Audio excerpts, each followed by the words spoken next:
Well, over the weekend, I had the opportunity to visit our troops fighting in Operation Epic Fury. We were on the ground, in CENTCOM on Saturday for about half the day. For reasons of operational security, so those troops are not targeted, the places and bases will not be named. Suffice it to say, the trip was an honor. I had a chance to bear witness, and I witnessed the best of America. I witnessed warriors, a brotherhood of men and women warriors all, active duty, guard, and reserve, united in their love for each other, their shared purpose, and their commitment to the mission. I witnessed sheer competency. I watched a private first class confidently calling out an enemy missile trajectory to a room full of officers. Everyone focused. The room was locked in. 2 enemy missiles successfully shot down. I spoke to Air Force and Navy pilots on the flight line who every day both deliver bombs deep into Iran, but also shoot down drones defending their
next rotation, only moving as fast as possible to win. I got a chance to troop the line, to witness firsthand what we already know is true. I spoke to all ranks and all services, none of whom knew we were coming. It was not rehearsed or scripted. Sometimes we just wandered. What I witnessed was motivation. It was sheer mission focus. It was the American warrior unleashed. It was the kind of warfighting American spirit that comes with a clear mission against a determined enemy. A crew chief we flew with summed it up nicely. He said, "It's been a busy few weeks, sir. Tough stuff. But I'm so honored to be called up. This fight is long overdue. We need to address it for our kids. We cannot pass the buck. Please thank the president from us." I heard that time and time again. I asked each young American, what do you need? And nobody said better equipment. Nobody said more comfortable living conditions. Nobody said send me home. Well, of course, eventually we want all those things. They do too. But what those Americans said to me, young and old, officer and NCO, male and female, black and white, was let's finish the mission. Get us even more bombs, bigger bombs, more targets.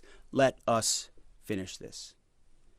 In fact, Admiral Cooper noted this morning that the 3 Air Force captains shot down by Kuwaiti-friendly fire early in the fight, weeks ago. They never left the theater. All dropped bombs over Tehran last night. These men and women live the Iranian threat every day, incoming missiles and drones, and know what a world looks like, what the world would look like if Iran had the most dangerous weapons in the world, a nuclear weapon. As President Trump has said time and time again for years, and in this administration, Iran cannot have a nuclear bomb, and they won't. These troops, they want to finish this fight for their kids and their grandkids. This is about history. This is about legacy. Success matters. And because of this president and these Americans, we're closer than ever before to winning. President Trump is doing what no other president had the guts to do. Previous presidents were all talk. He's all action. On the battlefield, because of the latitude the president has given us, American firepower is only increasing. Iran's decreasing. We have more and more options, and they have less. Just 1 month in, only 1 month, we set the terms. The upcoming days will be decisive. Iran knows that, and there's almost nothing they can militarily do about it. Yes, they will still shoot some missiles, but we will shoot them down. Of note, the last 24 hours saw the lowest number of enemy missiles and drones fired by Iran. They will go underground, but we will find them. We recently destroyed another one of their command bunkers. Leaders forced to flee. No water, no power, no oxygen, no command and control. Their faith in their caves diminishing. The latest intel is clear out of CENTCOM. Our strikes are damaging the morale of the Iranian military, leading to widespread desertions, key personnel shortages, and causing frustrations amongst senior leaders. Just last night, we had 200 dynamic strikes alone. Dynamic strike is a strike where a pilot leaves, and during their flight, they get a new target set based on real-time intel given to them.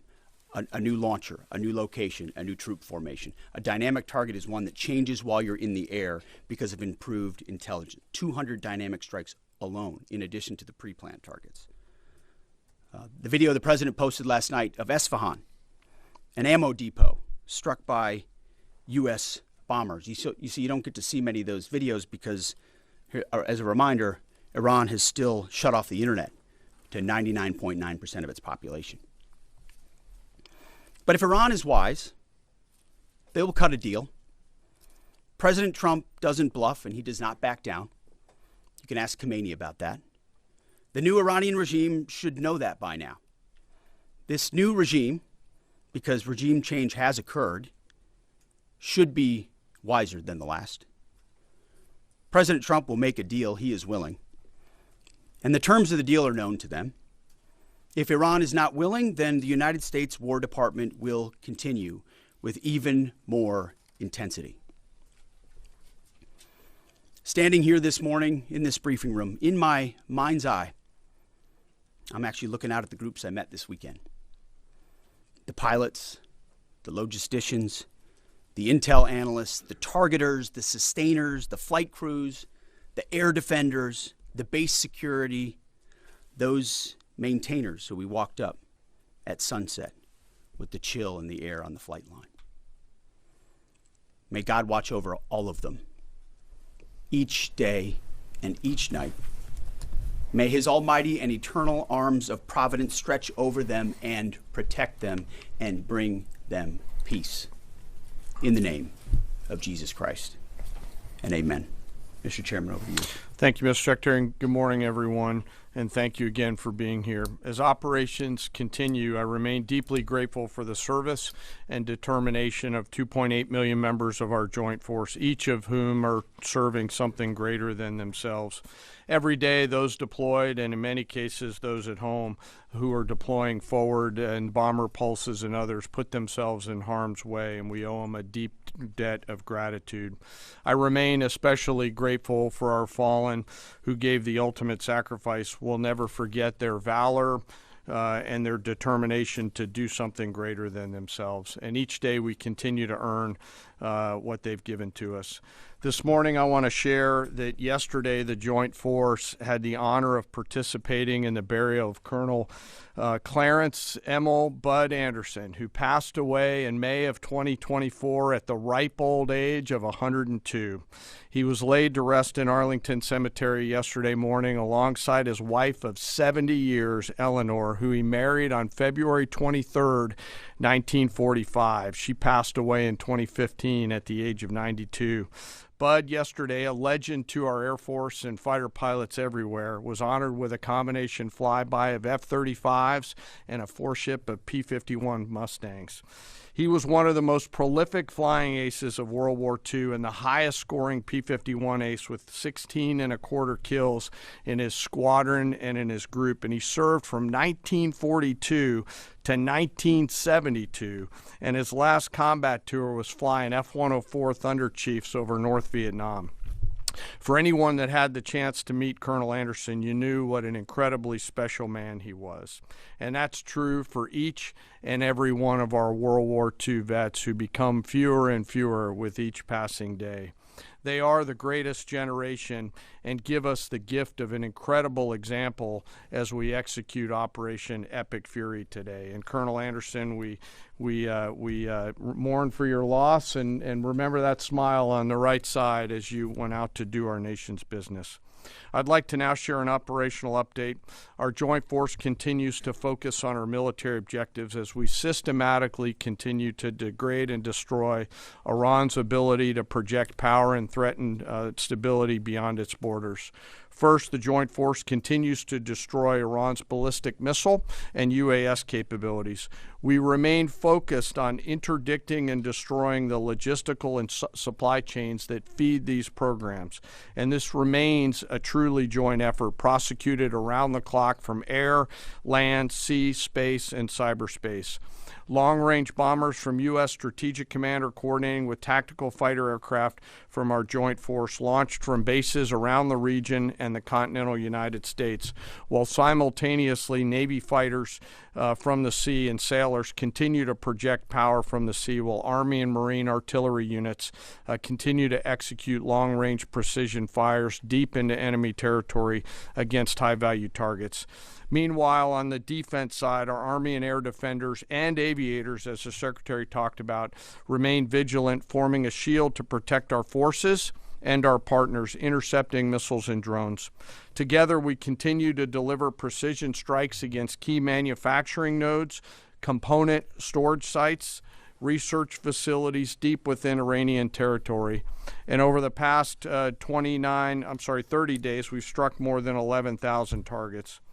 Given the increase in air superiority, we've successfully started to conduct the first overland B-52 missions, which allow us, as we've said before, to continue to get on top of the enemy. And as the Secretary talked about, switch towards more and more dynamic targets, servicing mobile targets around the battle space. We've continued to do the work against Iran's missile, drone, and naval production facilities, and we continue the multi-domain pressure that we've talked about. Second, on the Navy front, we continue to assert dominance over the Iranian Navy. We remain focused on targeting their mine-laying capability, their naval assets, and we've now, as I mentioned briefly last time, started to work attack helicopters and other close air support assets into the naval domain.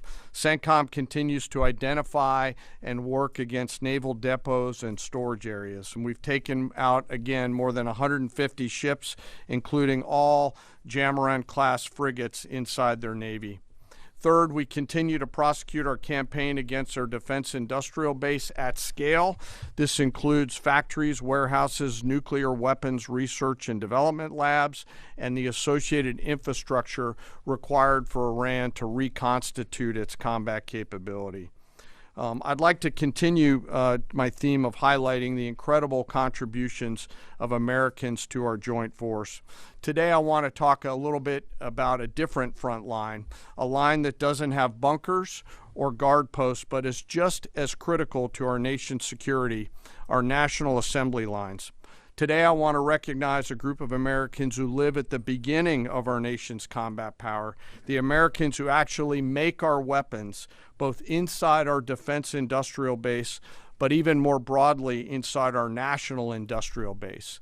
In every military option, we could not and cannot do our jobs without the men and women across our country who show up every day around the clock to a factory floor, a workshop, a laboratory, who build the weapons and capabilities we need to project American combat power at the time and place of our choosing.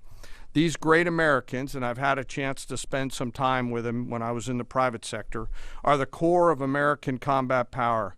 They're the machinists running high-tech CNC machines, cutting raw blocks of metal into incredibly precise parts. They're the assembly workers painstakingly taking a kit of parts and turning that into a complex guidance system or precision munition or a rocket motor or building a jet or submarine. Or they're the quality assurance technicians who ensure that when a warfighter pulls a trigger, the weapon works every time. This can be and is tough and gritty work. It's not a quiet office and a desk with paper, and there's nothing wrong with that, but this is exactly the way this group of Americans likes it. I know this. I've seen it myself, and I remain deeply honored by that gift. It's often loud and dangerous work, demanding, requires absolute focus for hours at a time with deep commitment to get it right every single time. It's hands-on work where one uncaught mistake or deviation can put an American's life at risk. A single misplaced wire, a microscopic flaw in a weld, incorrectly calibrated sensor could mean the difference between mission success or mission failure. The difference is measured in the lives of our sons and daughters who we put out around the field and on the field of battle. We rely on and trust in these great Americans, and it's not just their manufacturing skill, it's their innovative minds and their entrepreneurial spirit. From those who build exquisite capabilities down to the mom and pop machine shops all over this great country, they live at the beginning of and the core of America's combat capability, constantly adapting, constantly improving, constantly learning. And there are examples of this throughout history and current days, to include building things like the F-117 stealth fighter, the B-2 stealth bomber, making our combat capability undetectable over the enemy, to today's B-21 and F-47.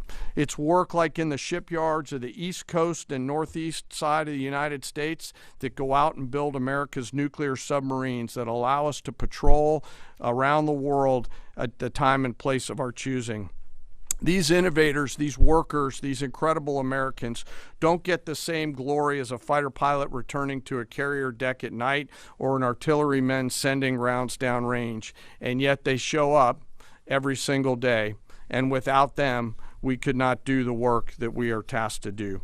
24/7, they build the tools that we need to do our business. The skill, the commitment, the patriotism, the dedication poured into every piece of combat capability and hardware is seen and felt out at the edge of the force, as the Secretary talked about those young bomb builders out in the desert that he had the chance to see.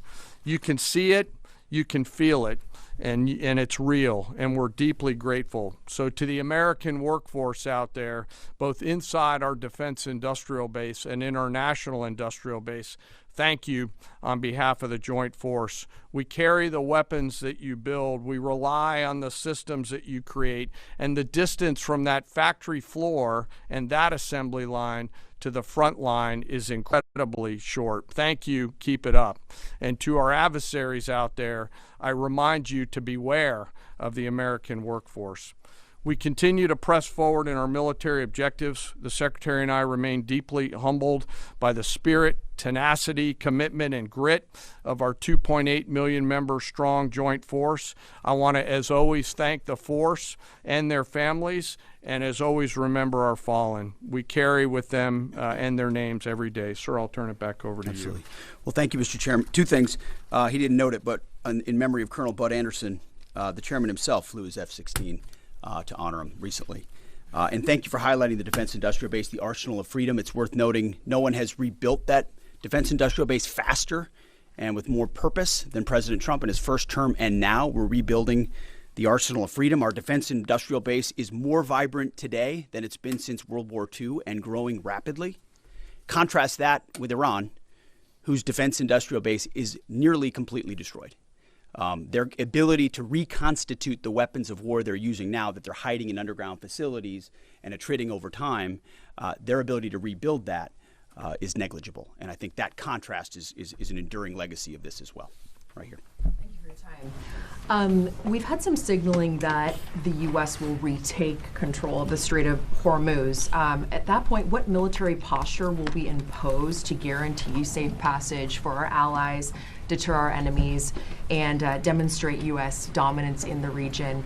And also, can you speak to how much America's adversaries, Russia, China, North Korea, how much they're supporting Iran's war machine at this point with arms and intelligence, and what we are militarily doing to punish the enemy coalition? Appreciate both questions. On the Strait of Hormuz, there are many more vessels flowing through today than there were. As the president has arranged. The president's been clear to Iran, open it for business, or we have options, and we certainly do. And when you look at what the chairman laid out with the Navy industrial base, with coastal cruise missiles, with UAVs, with counter mine capabilities, we've been focused from the beginning on attriting and defeating those capabilities and limiting their options. There's lots we're doing as well, some of which is known, some of which is not known, to set the conditions. And I think the president was clear this morning in his truth that there are countries around the world who ought to be prepared to step up on this critical waterway as well. It's not just the United States Navy. Last time I checked, there was supposed to be a big bad Royal Navy that could be prepared to do things like that as well. So he's pointing out this is an international waterway that we use less than most, in fact, dramatically less than most. So the world ought to pay attention and be prepared to stand up. President Trump's been willing to do the heavy lifting on behalf of the free world to address this threat of Iran. It's not just our problem set going forward, even though we have done the lion's share of preparation to ensure that strait will be open, which is an outcome the president's been very clear on. As far as Russia and China, we know exactly what they're doing, what they are or are not doing. We don't have to air publicly what all of that is, but where necessary, we're addressing it, we're mitigating it, or we're confronting it head on. I don't know if you have anything you want to add. No, sir, I think you covered it. Do you have any timeline for operability in the strait? Thank you, Mr. Secretary. David Zier, Real America's Voice. And I witnessed that enthusiasm on the lines and our submarine builders and ironworks. It's unbelievable. But I just wanted to ask you, what's the status of the delivery of any hardened bunkers for additional protection for our troops? And without getting too specific, what kind of measures are we taking to protect some of the larger, more strategic aircraft like the Sentry and other? Well, it's a great question. I'll say what I witnessed where I went was a completely locked in discipline of bunker use and bunker improvement. So from the beginning, as we stated very clearly, the first thing we did was set up a defense and make sure our defensive capabilities were maxed out before any of this even started. That included fortifications as much as possible, but it also included disbursement.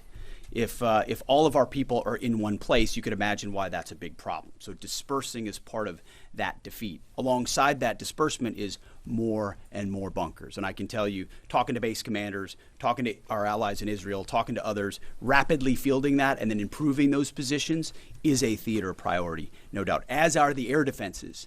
And the layered air defenses, it's not just Patriots and THAADs, it's fighters and defensive caps, it's other kinetic defeat systems, it's electronic warfare. So the defense of our troops and our assets is max. I will say on some of those other assets you talked about, air wings, airframes. There's some things adversaries are doing to provide info and intel that they shouldn't.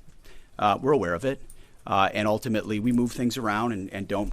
One of the biggest principles you learn in the military is to not set patterns, predictable patterns. And so commanders are working hard to adjust in real time with those systems and make sure they're in the right places and not easily targetable. Jillian. Thanks, Mr. Secretary. The U.S. and Iran appear right now publicly to disagree about whether there are these negotiations ongoing. What impact does that have on military strategy? Does it have any bearing at all? And General, the President wrote yesterday that the U.S. might destroy Iran's electricity generating plants and oil wells. Those are his words before ending this operation. Is there a way to do either of those things without seriously jeopardizing or seriously harming civilians? So on the talks, I can tell you, having been with Steve and Jared and the Vice President and Marco and many others yesterday, they are very real. They are ongoing. They're active and I think gaining strength. And we appreciate that. As I said in my remarks, we would much prefer to get a deal. If Iran was willing to relinquish material they have and ambitions they have, open this, great. That's the goal. We don't want to have to do more militarily than we have to. But I didn't mean it flippantly when I said, in the meantime, we'll negotiate with bombs. Our job is to ensure that we compel Iran to realize that this new regime, this regime in charge, is in a better place if they make that deal. And so we'll continue. We're working hand in hand, but the primary effort is a deal. We want that deal to be accomplished if at all possible. If not, then we're prepared to continue. Secretary, what happened at Go ahead, Mr. Chairman. Yeah. Thanks for the question. We're always thinking about those considerations and develop options to be able to mitigate those risks pursuant to the normal practices that we do in the military. So.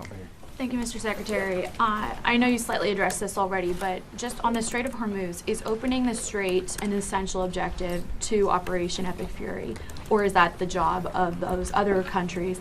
And then secondly, without asking you to comment on things that you can't talk about, what is your message to Americans who love the president and strongly believe in him, but are very worried about this notion of boots on the ground? Well, first on the Strait of Hormuz, our core objectives from this podium, from day one, from me, from the chairman, from the president, from the vice president, from Secretary Rubio and others have been clear. Defense missile production and missile programs, so their entire missile program, defense industrial base and production ability to build, and Navy and power projection. So those have been, and then of course, wrapping it all is Iran's never going to have a nuclear weapon. So those have been very clear. Defeating the Navy is a core part of ensuring they can't project that kind of power. But ultimately, I think the president's truth this morning lays that out very well, that this Strait of Hormuz issue, which we've set the conditions for success, and we will make sure Iran knows that very clearly, is not just a United States of America problem set. We've been willing to lead. President Trump's led the entire time.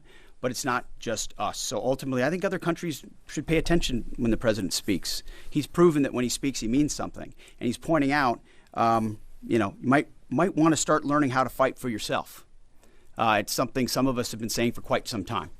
You can't just have flags. You have to have formations. You can't just have a few ships. You have enough to affect change. Those things matter in a dangerous world with ascendant adversaries. That's why the chairman's talking about our industrial base. That's why we're launching the Arsenal of Freedom tour to revive our defense industrial base. President Trump doing it in a way that nobody else has.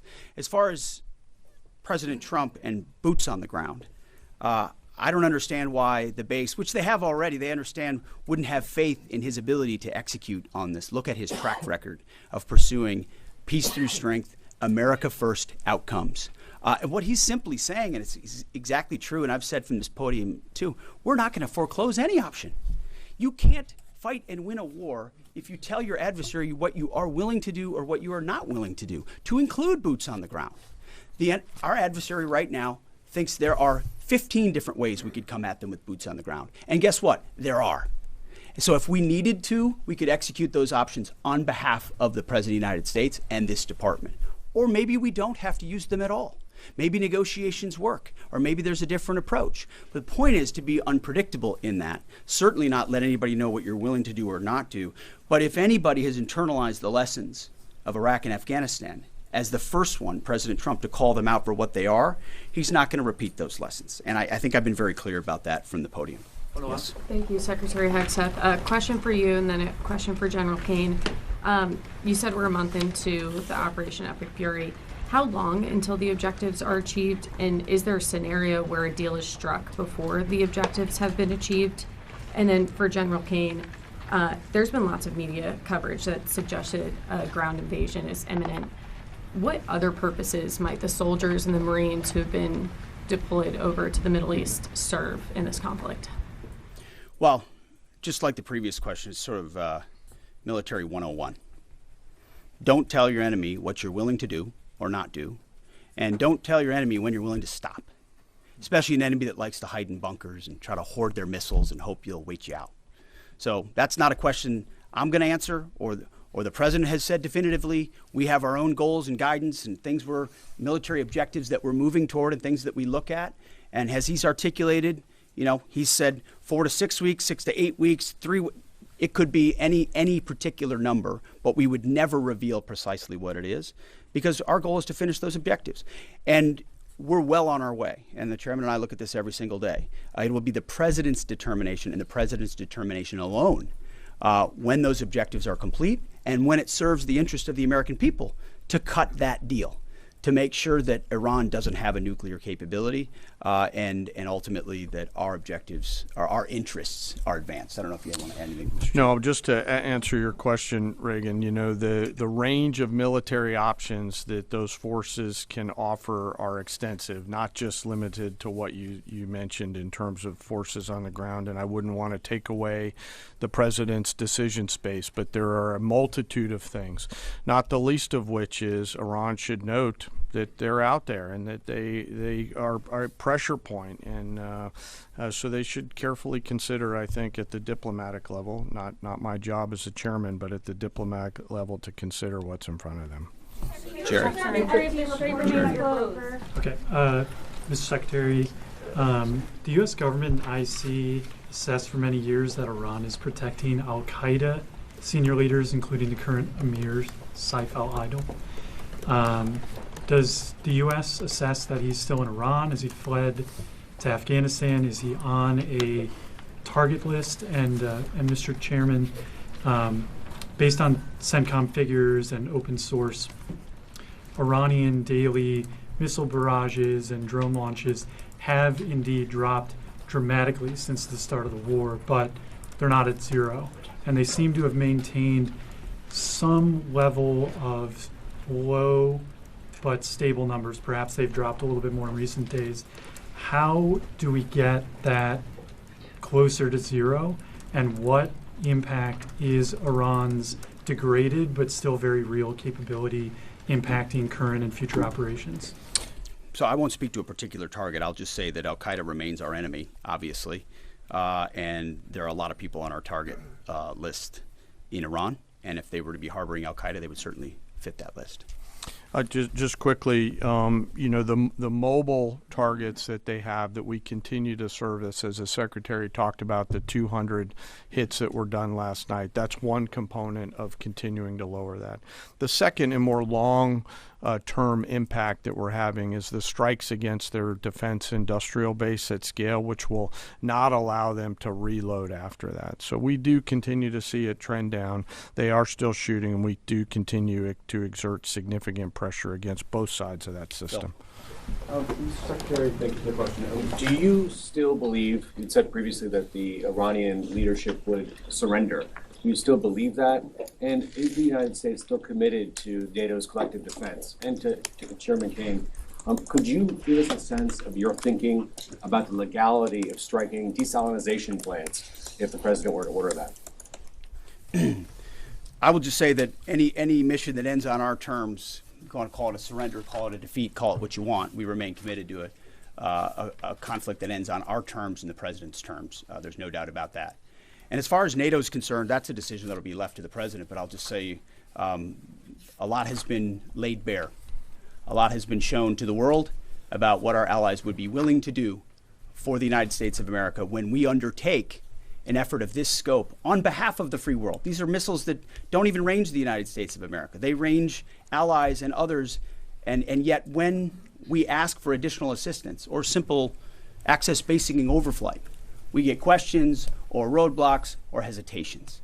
And the president's pointing out, you don't have much of an alliance if you have countries that are not willing to stand with you when you need them. And he's simply pointing that out, and ultimately it'll be his decision of what that looks like after this is complete. I'll just won't talk about any particular target. This really builds on Jillian's question too, that I don't think I completely answered. But the joint force is the most professional force in the world, and we have numerous processes and systems to carefully consider the whole range of considerations, from civilian risk to legal considerations with any target. And as targets come before us, we run them through the same process that we always do, and always strike lawful targets in accordance with the normal procedures that we use.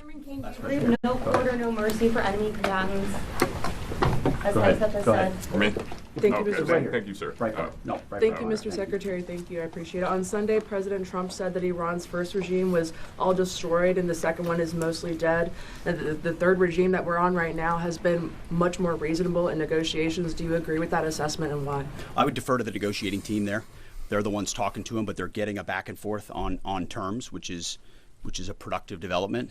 We stand right there next to our negotiating team, always willing and prepared to put them in an even better position. Thank you very much. Appreciate it. Thank you. Thank you.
Уважаемые коллеги, добрый день. У нас сегодня сразу несколько крупных, значимых событий в транспортной отрасли.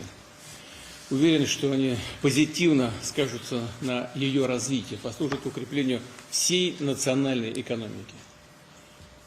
Перечислю их. Так, в Благовещенске построен новый пассажирский аэровокзальный комплекс. Он призван дать дополнительный импульс социально-экономическому развитию Амурской области, да и всего Дальнего Востока.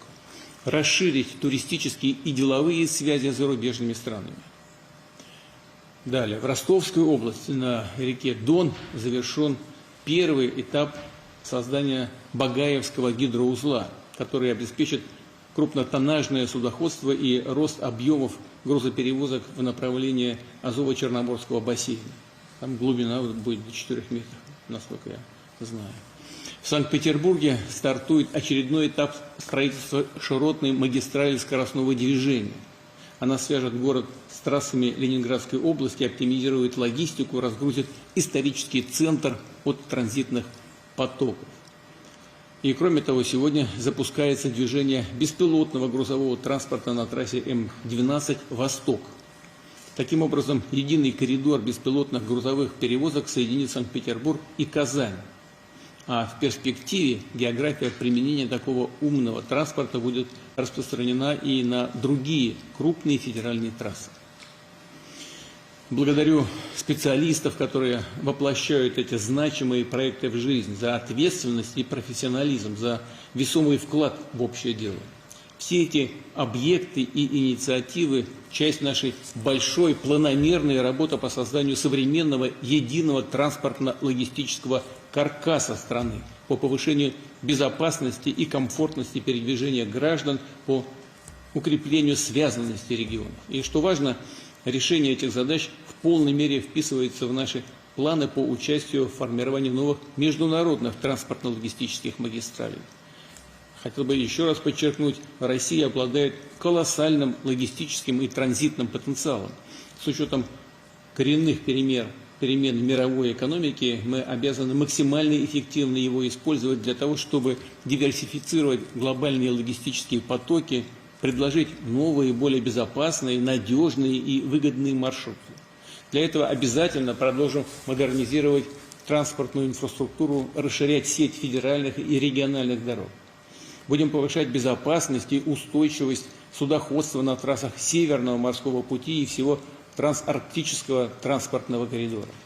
Наращивать мощности восточного полигона железных дорог. И, что принципиально, развитие транспортной системы, включая автомобильное, воздушное, железнодорожное, речное и морское сообщение, трансграничные пропускные пункты должны вестись на базе передовых технологий, с применением современных платформенных и цифровых решений.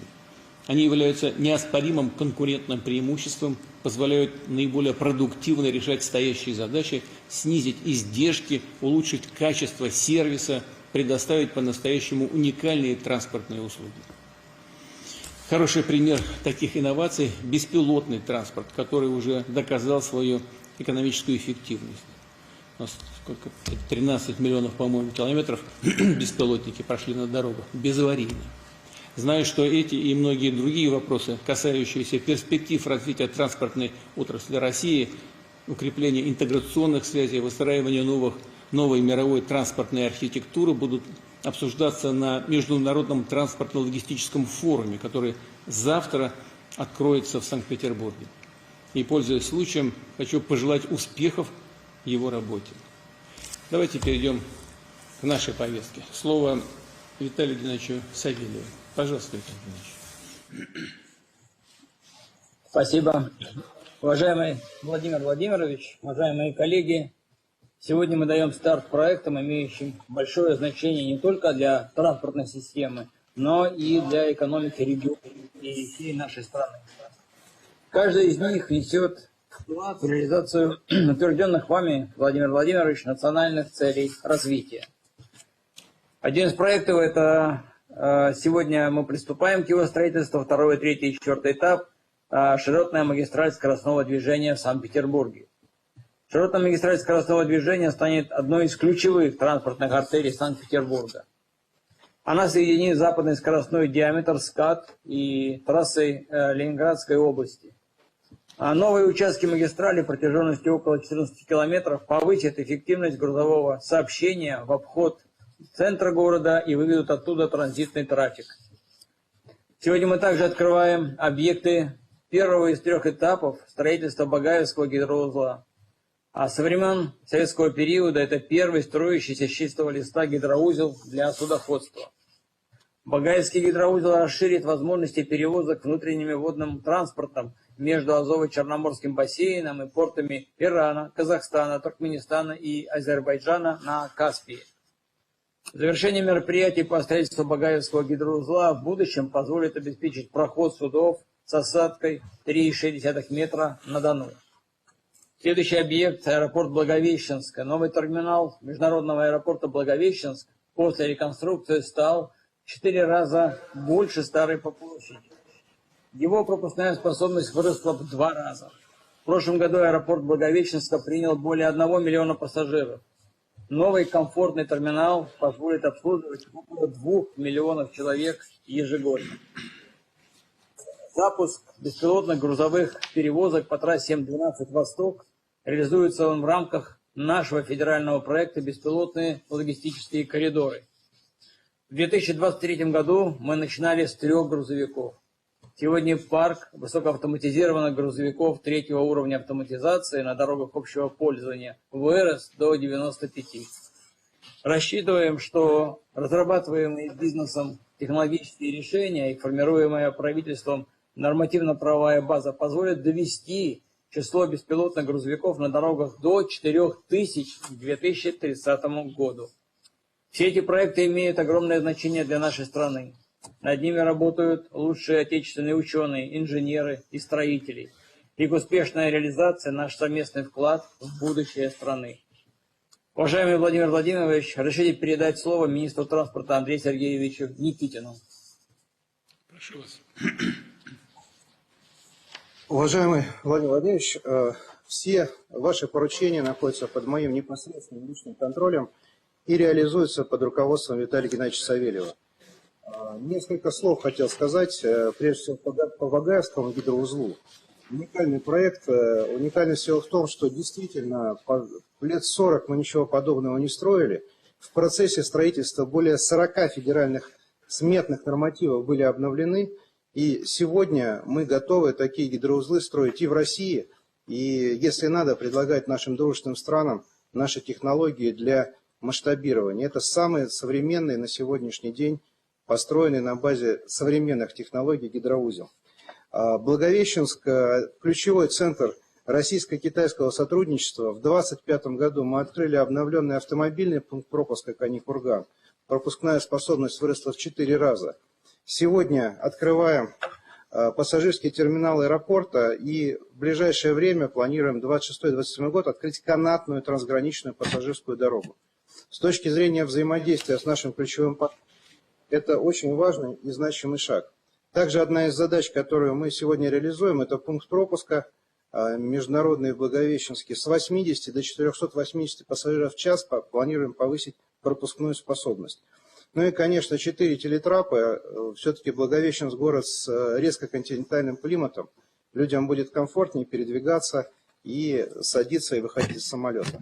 Ну и, наконец, М12, единый беспилотный коридор от Москвы от Казани до Санкт-Петербурга. Владимир Владимирович, 24 часа вместо 58 проехала беспилотная фура в опытном режиме. С водителем 58, здесь 24. Это реально очень интересно и потенциально выгодно экономически. Мы, как сказал Виталий Геннадьевич, будем максимально развивать такие технологии.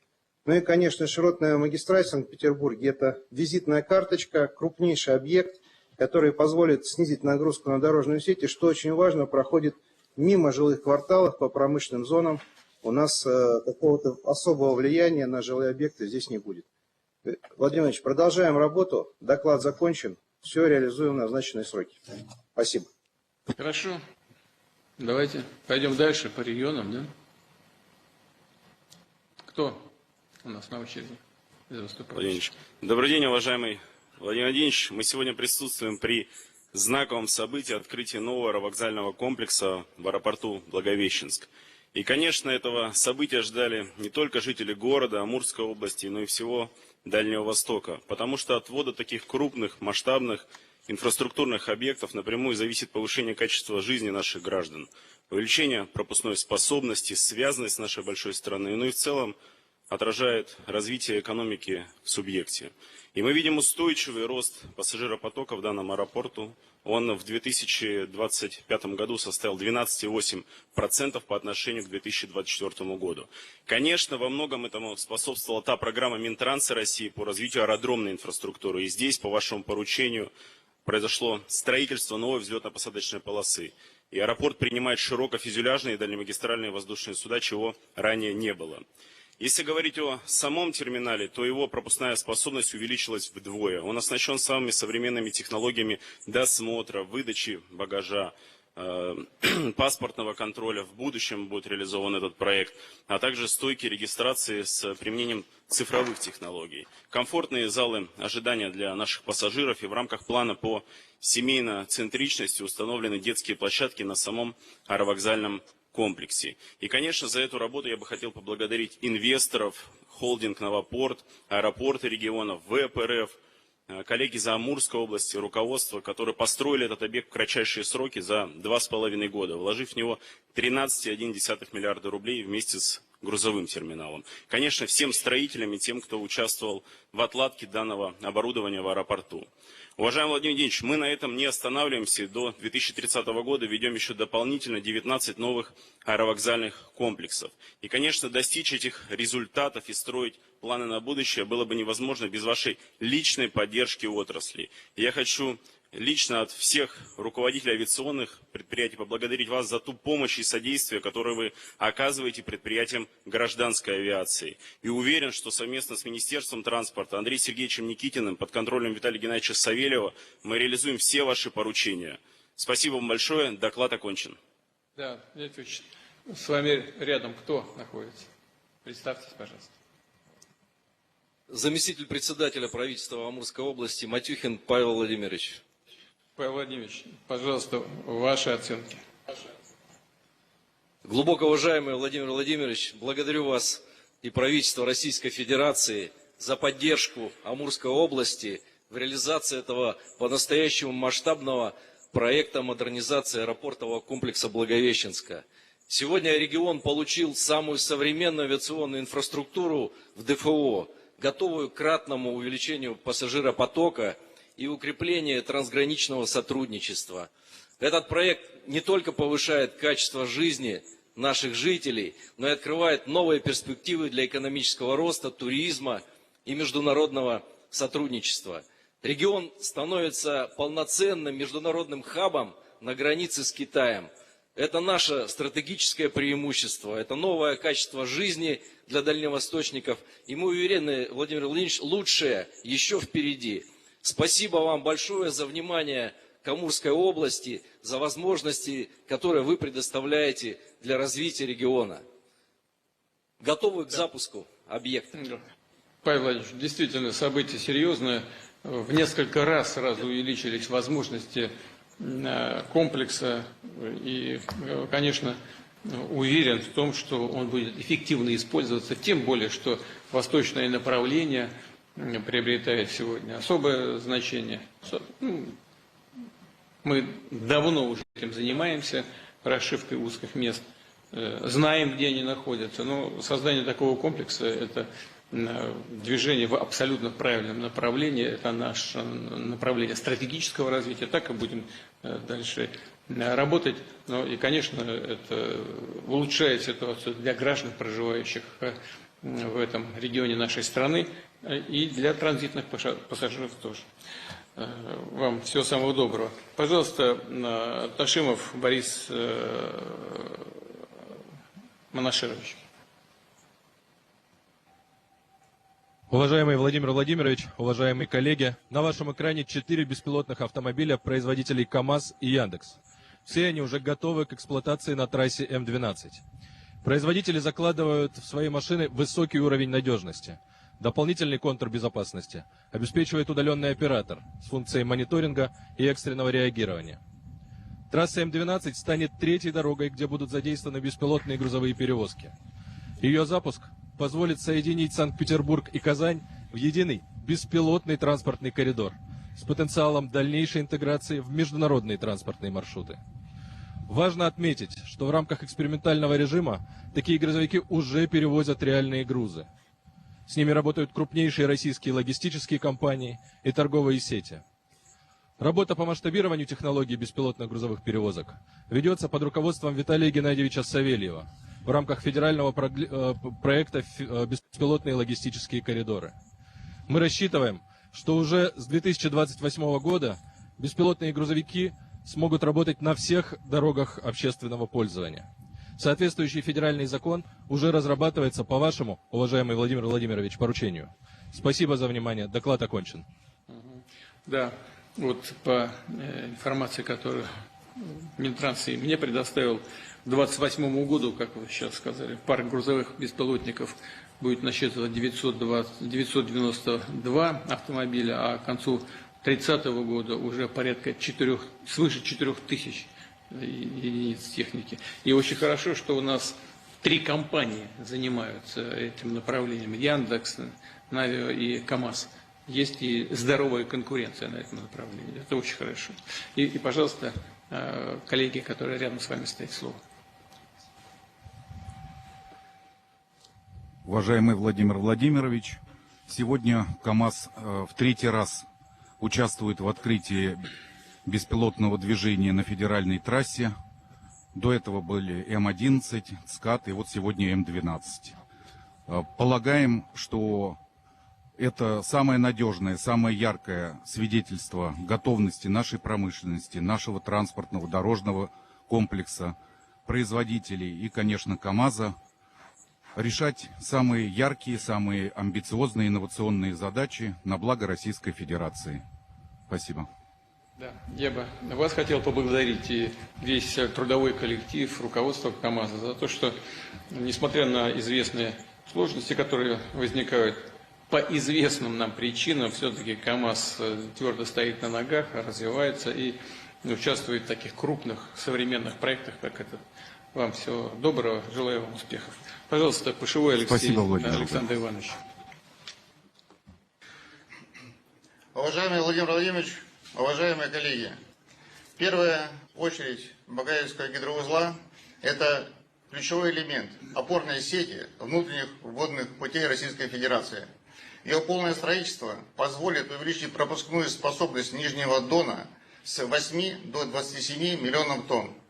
Развитие проекта повысит рентабельность судоходных перевозок по международному транспортно-логистическому коридору Север-Юг и даст импульс к восстановлению флота типа река-море. Также это крайне важно для доставки продуктов сельского хозяйства из Поволжья.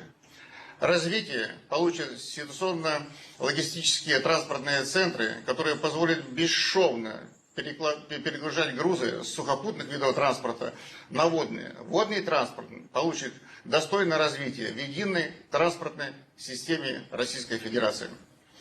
При возведении шлюза использовались исключительно российские материалы, оборудование и программное обеспечение. Так, приводы ворот шлюзов, запоры плотин, программное обеспечение по обслуживанию этих механизмов является российским ноу-хау. Искренне благодарим вас, уважаемый Владимир Владимирович, за ваше внимание к водному транспорту, а также уважаемый Виталий Геннадьевич Савельева за его всемирную поддержку в реализации ваших поручений. Также отдельно хотим выразить благодарность Совету Федерации. Коллеги организовали оперативное, экспертное, законодательное, финансовое обеспечение временно ввода в эксплуатацию наших объектов. Продолжаем движение, все поставленные цели будут достигнуты. Доклад закончен. Да, спасибо. Пожалуйста, коллеги, рядом с вами стоящие, в том числе и руководство. Уважаемый Владимирович, Слюсарь Борисович, губернатор Ростовской области. Действительно уникальный в инженерном, в техническом смысле проект. Но для нас главное вклад в экономику. Действительно, увеличение глубины до 4 метров даст возможность пропускную способность довести до 27 миллионов. Это, конечно, и экспортные возможности региона, но и задействованы все наши порты, вся наша инфраструктура. Очень важный, долгожданный для нас проект. Еще второй и третий этап предстоит, включая земляную дамбу, благоустройство, введение в ввод рыбообводного канала. Уверен, что коллеги со своими задачами справятся. Хотел поблагодарить за поддержку Виталия Геннадьевича, Андрея Сергеевича. Проект был на особом контроле. И сегодня действительно для области такой радостный, торжественный день. Спасибо. Пожалуйста. Уважаемый Владимир Владимирович, руководитель заказчика Минтранс России Туреев Евгений Викторович. Данный объект очень технически сложный, и реализация таких инфраструктурных объектов – это прежде всего вызов для строительной отрасли в целом. Поэтому спасибо большое за возможность реализовывать такие проекты. И для нас это огромная честь и гордость, что объект реализован с должным качеством. Доклад закончен. Да, спасибо. Я бы хотел отметить еще ряд сопутствующих положительных эффектов, которые касаются возможности увеличения и улучшения водоснабжения и решения вопросов, связанных с мелиорацией прилегающих территорий. Это и для других отраслей, в том числе для сельского хозяйства, надеюсь, будет иметь положительный эффект. 900 специалистов работало, более сотни единиц техники использовалось. Хочу всех вас за это сердечно поблагодарить. Спасибо большое. Байсаров Руслан Сулеймович. Прошу вас. Уважаемый Владимир Владимирович, здравствуйте. Председатель наблюдательного совета Бамтонай-Строймост Руслан Байсаров. Широтная магистраль скоростного движения в Санкт-Петербурге реализуется по вашему поручению. Большое вам спасибо. Проект является крупнейшей автодорожной концессией в России. Он свяжет восточные районы города с югом и севером. Ежегодный трафик составит более 45 миллионов автомобилей. Для реализации проекта ШМСД мы привлекли лучших мостовиков нашей страны. На пике строительства будет создано свыше 5000 новых рабочих мест. Задействовано более 400 единиц строительной техники. Пользуясь случаем, хочу отдельно поблагодарить за конструктивное взаимодействие заместителя председателя правительства Российской Федерации Виталия Геннадьевича Савельева, министра транспорта Российской Федерации Андрея Сергеевича Никитина, губернатора Санкт-Петербурга Александра Дмитриевича Беглова, руководителя банка ВТБ Андрея Леонидовича Костина, вам большое спасибо, Андрей Леонидович, и руководителя Газпромбанка Андрея Игоревича Акимова за активное участие в реализации крупнейшего проекта в России. Уважаемый Владимир Владимирович, к старту строительства широтной магистрали скоростного движения в городе Санкт-Петербурге готовы. Спасибо. Спасибо большое. Разрешите, Владимир Ильич? Хотел, да, губернатору дать слово, пожалуйста. Александр. Здравствуйте, Владимир Ильич. Прежде всего, я хотел бы передать вам слова благодарности от жителей нашего города за развитие нашего города, города Санкт-Петербурга, как мегаполиса 21 века. И в составе развития мегаполиса одна из основных составных частей является, конечно, транспортный каркас. В соответствии с вашим поручением, транспортный каркас развивается и строится. Владимир Ильич, петербуржцы хорошо помнят, когда вы начинали и принимали активное участие в строительстве кольцевой автомобильной дороги. Практически это спасло город от выхлопов газа, центральные районы. И второй этап был – это строительство западного скоростного диаметра со строительством дамбы. Вы лично руководили этим процессом. Спасибо вам большое. А сегодня дамба спасает наш город от наводнения. И вот еще одна магистраль, широтная магистраль скоростного движения, которая соединит Санкт-Петербург с Ленинградской областью. Но самое важное еще один момент. Вы говорили, не забудьте обязательно построить и разводной мост. И вот в составе широтной магистрали уже летом строители приступят ко второму разводному мосту через Неву по вашему поручению. Хочу доложить вам, что ваше поручение по строительству разводного моста через Неву Большого Смоленского успешно продолжается. Строители опережают график. Я думаю, что в ближайшие годы мы порадуем наших жителей города 2 разводными мостами. Владимир Ильич, еще раз хотел поблагодарить вас от имени жителей за внимание к нашему городу. Особые слова благодарности правительству Российской Федерации, строителям, ВТБ банку, другим участникам строительства. Вы нас учите работать слаженно, как единая команда. И хочу сказать, что у нас это получается. Мы готовы дальше выполнять ваши поручения. Благодарю за внимание. Я так правильно понял, что рядышком там как раз руководитель ВТБ Андрей Леонидович, да? Уважаемый Владимир Владимирович, это уже 5-й крупный проект в области транспортной инфраструктуры, который банк ВТБ реализует в партнерстве совместно с администрацией города. И скажу как есть, все эти, ни один этот проект без вашего непосредственного участия, ваших командирских решений, наверное, трудно было бы, если возможно, осуществить, за что вам огромное спасибо. Но мы на этом не остановимся, у нас с губернатором большие планы, как по развитию транспортной инфраструктуры, так и других проектов. В частности, планируем создать новый крупный культурный центр на территории Адмиралтейского острова, потому что Петербург часто называют культурной столицей России, поэтому будем работать и на этом направлении тоже. Спасибо за внимание. Сейчас. Петербург всегда называли культурной столицей России. Надеюсь, и будут в будущем так говорить о Петербурге. Вот. Ну, вам спасибо большое, в любом случае, за ваше участие в финансировании этого проекта. Казалось бы, это уж не такой длинный участок, 15 километров всего, но 6 полос, и это очень важная городская трасса, которая позволит городу легче решать и лучше передвигаться людям поможет. И это серьезная работа, тем более впереди еще следующие участки строительства. По-моему, общий объем где-то там 270 миллиардов еще предстоит. Срок окончания 31 год. И надеюсь, что все наши планы по этому направлению и по этому конкретному проекту будут реализованы качественно и в срок. Вам большое спасибо всем.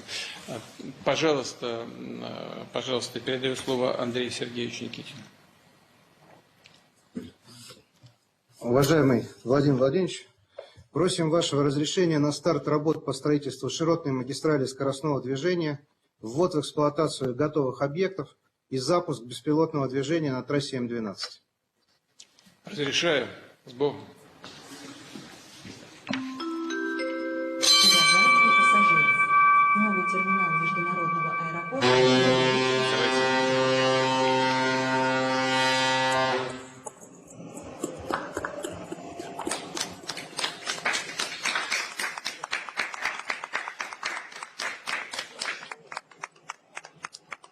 Спасибо. Всем спасибо.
Should it be closer to the podium?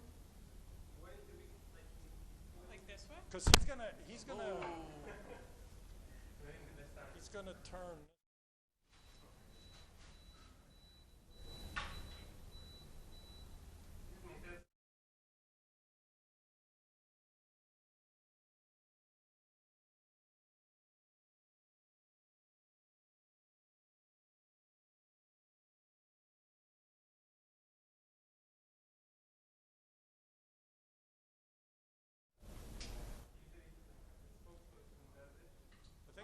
I think it should be a little closer to the podium. No, he needs to point at it. Yeah, but he'll be turning back from the camera unless he goes. If it's right here. Yeah, that's what he's going to do. Okay. It's still a little crooked. It's slanting down that way. Just push it that way. Push the picture that way. Oh, nope, no, it's too much tilted that way. No, leave the stand. You just got to adjust the photo. The stand that it's that little ledge that it's on is crooked. You got to kind of level that. Come over here and take a look. Left side is lower than the right side of the photo. So the little ledge, if you can kind of tip that up. Yep. See, you got it. Okay, a little too much. Too much. Perfect. Oh my God, thank you. It's way too much. Well, the way it is now, he's going to point. He's going to turn away from the camera. Hold it close.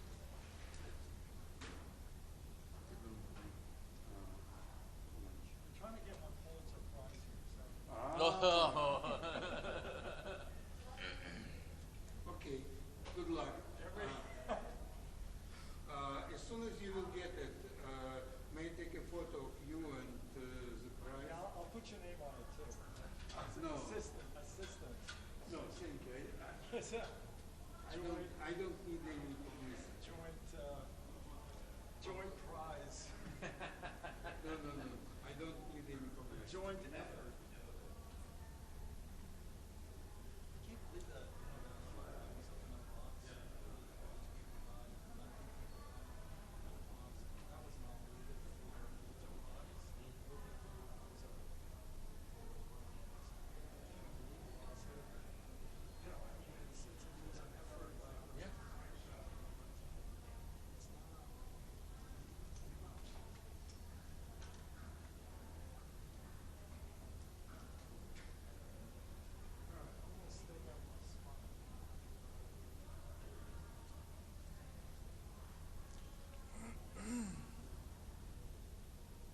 Do you work with him?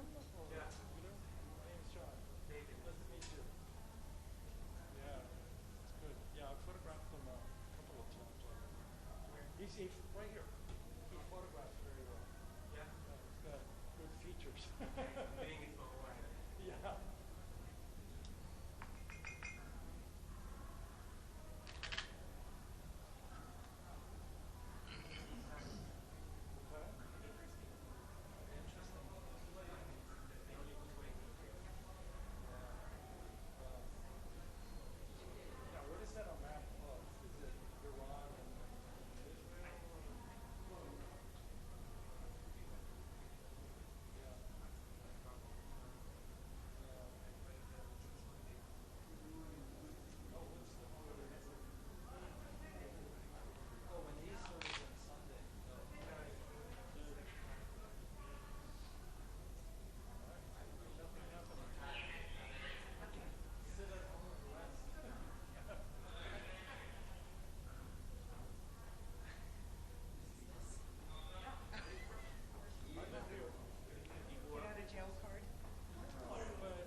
Good morning, everyone.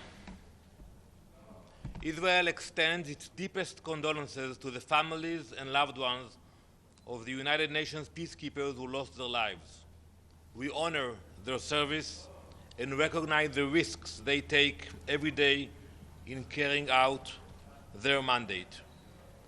Regarding the attack that took place yesterday, March 30th, we can confirm now that UNIFIL forces were hit by Hezbollah explosive devices in an incident near Bani Hayan in southern Lebanon. The situation is complex, it is changing quickly, and it's dangerous. But one thing is clear, this did not happen in a vacuum. Israel did not choose this conflict. Hezbollah did. Since the 2nd of March, Hezbollah has launched more than 5,000 rockets, missiles, and drones at Israeli civilians. They launch these weapons from civilian infrastructure within villages right next to UN positions. You can look at this map. This map shows 4 Hezbollah launches toward Israel on the 9th, 11th, and 14th of March. It's in a location near the village of Hania in southern Lebanon, right next to UNIFIL position 510. You can see the proximity. Right next to the UN position, they place the launchers, putting the UN personnel in the line of fire. This is not a coincidence. This is how Hezbollah operates, from civilian areas and next to UN positions, putting peacekeepers directly in the line of fire. Israel is coordinating with UNIFIL to reduce risk. Meanwhile, Hezbollah is exploiting their presence. On the 22nd of March, we sent a formal letter to UNIFIL. We made clear in that letter that Hezbollah was operating near UN positions and placing them in danger. We are in regular contact with UNIFIL. We have urged forces to remain in protected positions because we are trying to reduce risk. And again, we regret any harm to UN personnel. But we cannot ignore the bigger picture. Hezbollah continues to violate UN Security Resolution 1701. It operates freely inside Lebanon with support from Iran. The Lebanese government made commitments to disarm Hezbollah, to deploy its forces in the south. It has done neither. This is a gap between declarations and reality. Until that changes, no one is safe. Not Israelis, not Lebanese, not UNIFIL personnel. We are paying a heavy price. Also, last night, 4 Israeli soldiers fell in southern Lebanon. We remember them, we honor them. Israel will defend its people. Let me conclude. We have no desire to remain in Lebanon. This is about protecting our communities and pushing the threat away from our border. Calls for de-escalation that ignore reality will not solve the situation. We also have to remember that UNIFIL mandate ends this year, and Hezbollah is still there. Israel will continue to take action to protect our citizens from this terrorist threat. Thank you very much. Did you communicate these findings to the UN, to UNIFIL, and what was their response? We are in constant communication with UNIFIL, and we are sharing with them the information we have. And as I said earlier, we regret the loss of lives of the peacekeepers.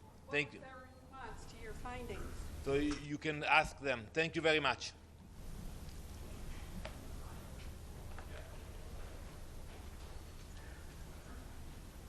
Ambassador, I want to ask you if you have a comment for Mayor Mondale who we shared today.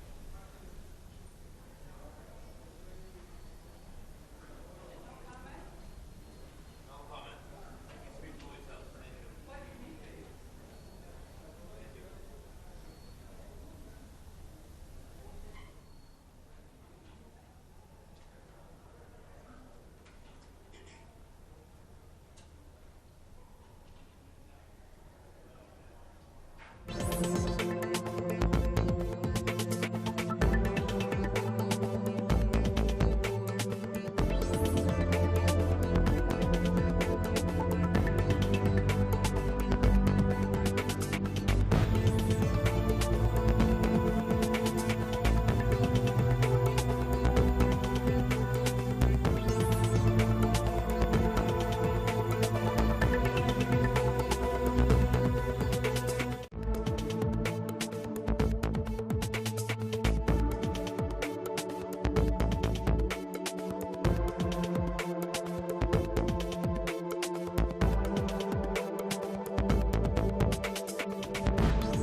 Good morning. The 10,127th meeting of the Security Council is called to order.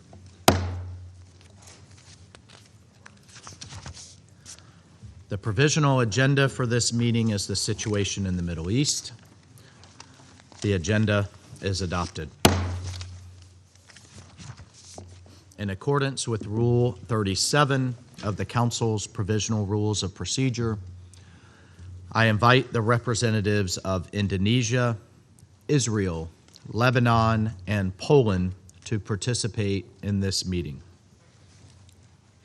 It is so decided. In accordance with Rule 39 of the Council's Provisional Rules of Procedure, I invite the following briefers to participate in this meeting: Mr. Jean-Pierre Lacroix, Undersecretary General of Peace Operations; Mr. Khalid Hariri, Assistant Secretary General for Middle East, Europe, the Americas, Asia, and the Pacific, Departments of Political and Peacekeeping, Peacebuilding Affairs and Peace Operations; and Mr. Tom Fletcher, Undersecretary General for Humanitarian Affairs and Emergency Relief Coordinator. It is so decided.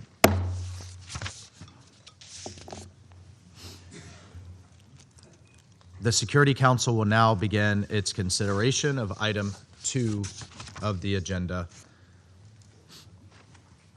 I now give the floor to Mr. Jean-Pierre Lacroix.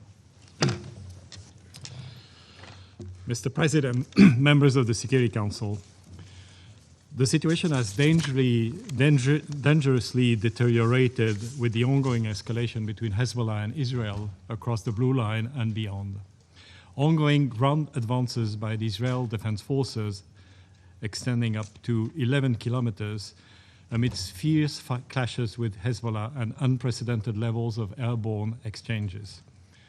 The Israel Defense Forces are in control of substantial areas immediately north of the Blue Line. The civilian suffering from the hostilities continues to mount. UNIFIL, on the ground carrying out its mission given by this council, has now also suffered fatalities.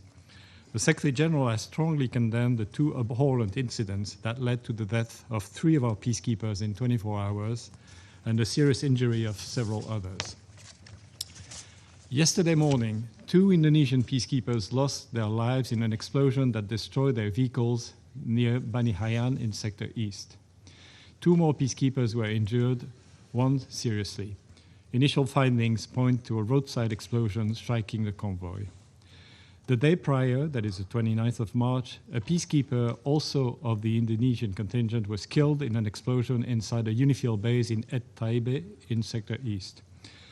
Another peacekeeper was critically wounded and was evacuated to a hospital in Beirut. According to an initial assessment, the explosion was caused by a projectile that hit the base. These tragic developments should not have happened. I express my deepest condolences to the families of fallen peacekeepers and the government of Indonesia. I also wish a full recovery to those injured. UNIFIL is conducting investigations to determine the circumstances of these reprehensible developments.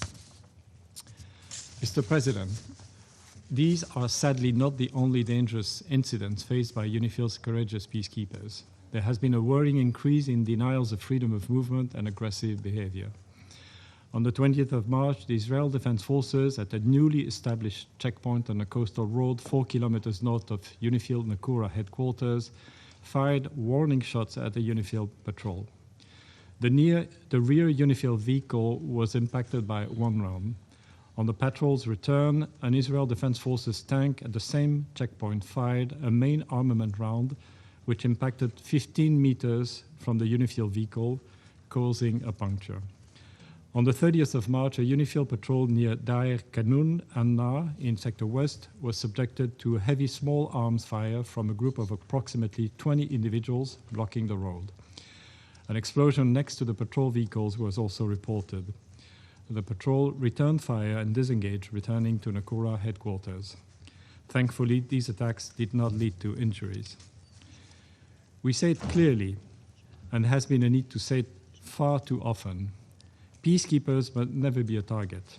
All acts that endanger the peacekeepers must immediately stop. All actors must adhere to their obligations to ensure the safety and security of the peacekeepers at all times. The inviolability of the United Nations installations must be respected. I wish to acknowledge and applaud the extraordinary commitment and courage of the women and men of UNIFIL implementing Security Council mandate tasks in these extremely dangerous conditions as far as the security circumstances allow. And I express my deepest gratitude to them. Mr. President, since Hezbollah on the 2nd of March claimed an attack on Israel, the group has conducted daily strikes, including with rockets, missiles, and drones at targets in Israel and the occupied Syrian Golan. UNIFIL continues to report hundreds of launches from the mission's area of operations, which demonstrates the presence of unauthorized armed personnel, assets, and weapons south of the Litani River, in clear violation of Resolution 1701. As reported earlier, the Israel Defense Forces have issued displacement orders for the entire UNIFIL area of operations and can continue to conduct intensified daily strikes, also in violation of Resolution 1701. Politicians in Israel now openly speak of the intention of an extended so-called security or buffer zone with the destruction of villages along the Blue Line and several bridges across the Litani River. In the last week only, thousands of trajectories were observed in both directions, as well as attacks by fighter aircraft and unmanned aerial vehicles.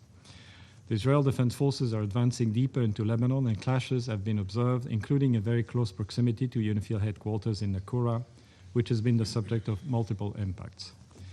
The Lebanese armed forces, despite staying out of the conflict, have suffered casualties. On Monday, one Lebanese armed forces soldier was killed and several others injured at the checkpoint on the road between Nakura and Teya.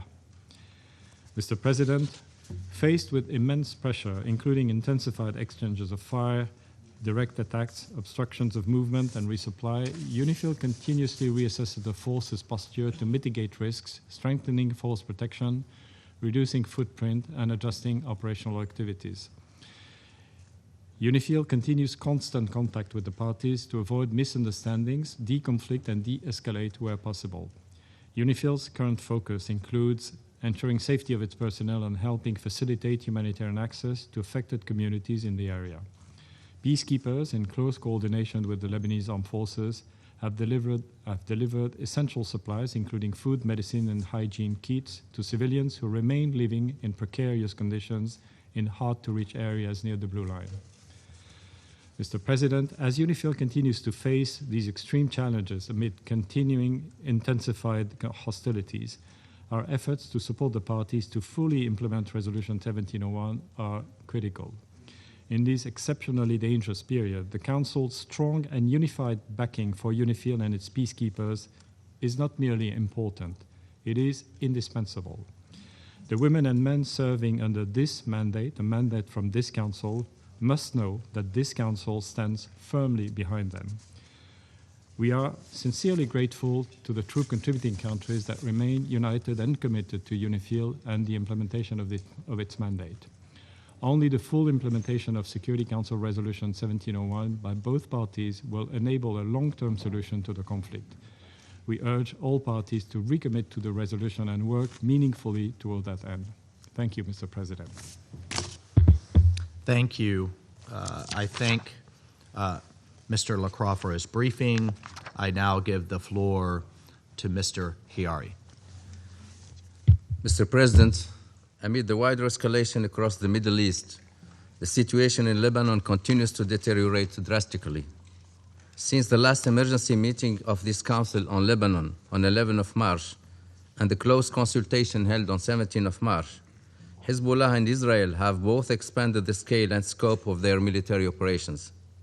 With heavy exchanges of fire across the Blue Line, strikes across Lebanon, and intensified clashes amidst an increased deployment of Israel Defense Forces deeper inside Lebanon. This is taking a devastating toll on civilians and civilian infrastructure, particularly in Lebanon. As of 30 March, the Lebanese authorities report that over 1,240 people have been killed and 3,680 wounded. Over 1.1 million people have been displaced. The World Health Organization has also documented numerous attacks on health care since early March, resulting in deaths and injuries among medical personnel.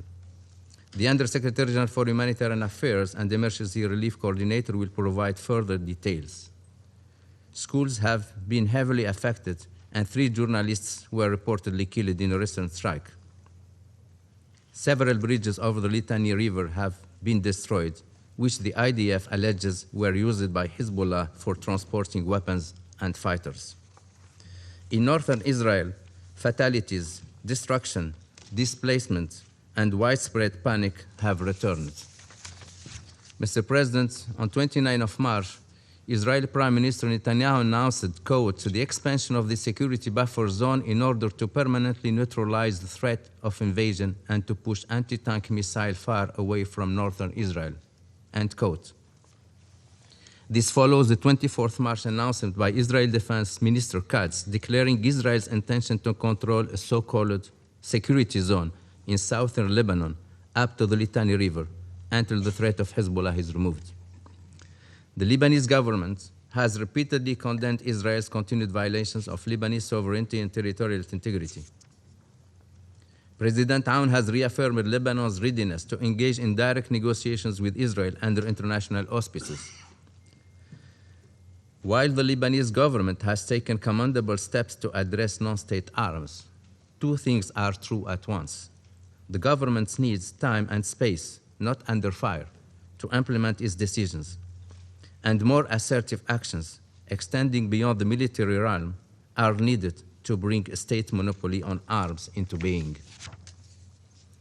But Hezbollah not only blatantly rejects the decisions by the Lebanese government, but also actively defies them. As well as rejecting the government decision to outlaw its activities, Hezbollah has made its capacity to undermine civil coexistence abundantly clear. This is a dangerous rhetoric when civil tensions are on the rise in Lebanon.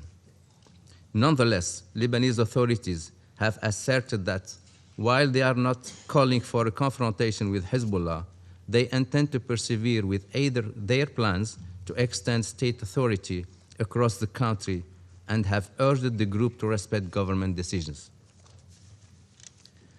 Mr. President, the United Nations continue to call on all sides to avail themselves of diplomatic channels, stop the hostilities, and recommit to the full implementation of Resolution 1701.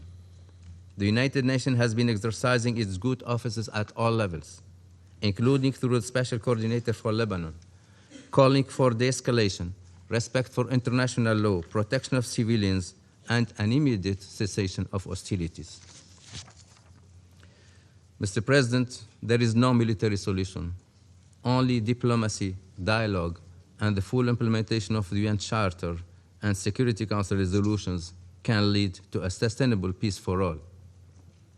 This is a pathway to spare communities on both sides of the blue line more needless suffering. Thank you. I thank Mr. Harari for his statement. I now give the floor to Mr. Tom Fletcher. Thank you, Mr. President, Ambassadors, Excellencies. I appreciate the opportunity to brief the Council from Beirut, where I arrived last night to find anxiety, tension, and despondency at levels I have not witnessed in many years working in and on Lebanon.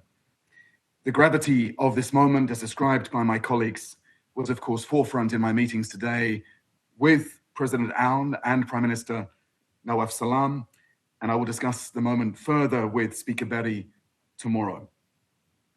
I've heard again in my meetings the courageous call for dialogue with Israel for implementation of UNSCR 1701 and for full state authority over arms. Yet even now, the sounds of the airstrikes in the Beirut suburbs not far from here can be heard, and the hum of drones has been constant. As you heard from USG Lacroix and ASG Khari, today's discussion is therefore urgent. The situation on both sides of the blue line demands not only the Council's closest attention, but also your collective action to avert an even worse crisis. I join my colleagues in mourning the recent deaths of 3 UN peacekeepers. Since I last briefed you on the 11th of March, the humanitarian consequences of the latest regional escalation have grown even more acute across Lebanon. Over the past 4 weeks, more than 1,240 people have been killed, including 87 women and 124 children. Some 52 first responders are among those killed, and another 3,500 people have been injured. Hostilities continue across southern Lebanon, across Beirut's southern suburbs, the Dahiyeh, and parts of the Bekaa. Hundreds of thousands of civilians remain in harm's way, especially with military advances flattening entire villages. Meanwhile, rockets continue to be fired indiscriminately by Hezbollah over the blue line into northern Israel, causing harm and fear among civilians there. In Lebanon, more than 1.1 million people have been displaced over the past 4 weeks, including more than 370,000 children. Over 200,000 people have crossed into Syria in the past month. A cycle of coercive displacement is unfolding. Displacement on this scale, of course, heightens exposure to additional dangers, particularly for women and girls living in overcrowded and unfamiliar settings. I saw the impact of that myself this morning. Lebanese and Syrian families I spoke to talked of deep uncertainty, their resilience stretched thin, growing frustration at being unable to return home safely. Many Lebanese families described fleeing fighting in 2024, only to do so again in 2026. I met Syrians displaced many times since 2013, recounting their latest upheaval. People told me consistently that displacement is not a solution, but a painful last resort for them, a temporary way to preserve their dignity while they wait for conditions that allow them to go back to their villages and neighborhoods. Above all, they asked us not to reduce their suffering to numbers. They want their lives, their losses, and their hopes to be seen and to be heard. Mr. President, even before this latest violence, tens of thousands remain displaced, and entire communities were surviving with only partial access to healthcare, water, electricity, education. The current escalation is compounding a situation that is already critical. 51 primary healthcare centers and 4 hospitals are currently closed due to hostilities, with others damaged or operating at reduced capacity. Schools and public universities are being used as shelters, leaving thousands of children without access to learning. 6 of the 8 bridges south of the Litani River have now been destroyed, and more vital infrastructure is under attack. Essential access routes have been damaged. Growing constraints hinder civilians' ability to move to safety and humanitarian partners' ability to reach those most in need. Entire communities are becoming increasingly isolated. International humanitarian law is clear. Civilians, wherever they are, in Israel and in Lebanon, must be protected. This includes allowing them to move away from the dangers of hostilities to safer areas. Essential infrastructure and basic services, healthcare, water, electricity, on which civilians depend, must also and always be spared. This is what the fundamental principles of distinction, proportionality, and precaution demand of all parties. And of course, the work of medical personnel, first responders, and humanitarians must always be facilitated, not impeded. Mr. President, we're making a concerted attempt to meet this moment. On the 13th of March, together with the government of Lebanon, we launched a $308 million flash appeal to provide life-saving support to up to 1 million people over the next 3 months. Thanks to all the donors who have responded so far with support, especially in such a difficult moment for global funding. We've received $94 million so far, including a third of that from OCHA, and the appeal continues, rallying funds for life-saving support, even as so much more is still needed. In the last 4 weeks, we've scaled up our humanitarian operations, delivering 2.8 million hot and cold meals to help ensure adequate sustenance. I saw myself this morning 3,000 of those meals ready for distribution. Non-food support has also grown to keep pace with large populations on the move. More than 122,000 thermal blankets, 99,000 mattresses, nearly 50,000 sleeping mats have been provided. 58,000 hygiene kits, 26,000 menstrual hygiene kits have also been distributed. Humanitarian partners have delivered more than 875,000 liters of bottled drinking water, 15,000 cubic meters of trucked water. Fuel has been supplied to sustain water services for 412,000 people. Mr. President, in my short time back in Lebanon, the message from communities here is painfully clear. They want safety, they want dignity, they want this to stop. They want to escape this cycle of crises. And they look to members of this council to heed these calls. We have often said that we cannot let Lebanon fail. Now is a real test of that promise. Lebanon is often said to be at breaking point, yet so often finds the resilience somehow to pull through. Now it is once again at breaking point. So I have 3 messages for the Lebanese people. First, continue to respond with generosity to your fellow Lebanese. You are the humanitarian front lines right now. I know that you will meet this moment. Second, retain a commitment to national identity. You must rise above the forces that seek to divide you. And third, don't give up on the idea of Lebanon. If coexistence fails here, it stands to fail everywhere. And finally, Mr. President, my 3 asks for this council. First, given the trajectory that some Israeli ministers have described, and given what we have seen in plain sight in Gaza, how will you protect civilians?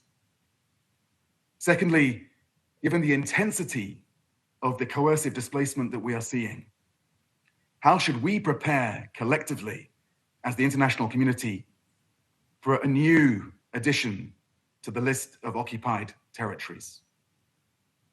And thirdly, given the political tension here in Lebanon and the fragility of political structures, how should we prepare for the potential terror of a fresh round of internal targeting and political strife?